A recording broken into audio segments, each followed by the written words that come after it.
बाप खूप असतात आणि पराभवाला सल्लागार खूप असतात. मला असं वाटतं तुम्ही अशा प्रकारे करायला पाहिजे. घाल माझ्या चपलीत पाय आणि चालू एकदा पक्ष मग कळेल. अनेक अनेक पत्रकार आहेत, अनेक संपादक आहेत, अनेक लोक आहेत अशी, त्यांना ह्याच गोष्टीचं आश्चर्य वाटतं की गेल्या काही वर्षांमध्ये निवडणुकांमध्ये इतके पराभव झाल्यानंतर देखील या राज ठाकरे बरोबर हे सगळे जण राहतात कसे, एवढी माणसं येतात कुठून.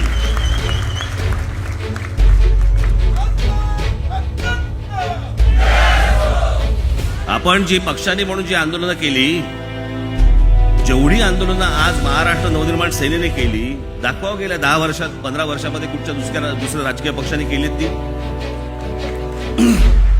हे चांगलं असतं माहिती.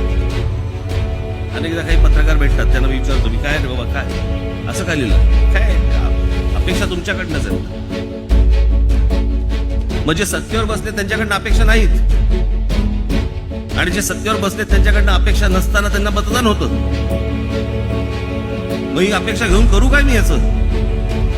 परंतु आपण या महाराष्ट्राला बांधील आहोत, महाराष्ट्राच्या जनतेला बांधील आहोत. त्याच्यामुळे आपल्या कुठेही कामामध्ये आपण कमी पडणार नाही आहोत. मला एका गोष्टीचा खूप आनंद आहे की सगळे चढ उतार सगळे पाहत असताना आज तुम्ही इथे सगळे आलेले जेवढे जण आहात,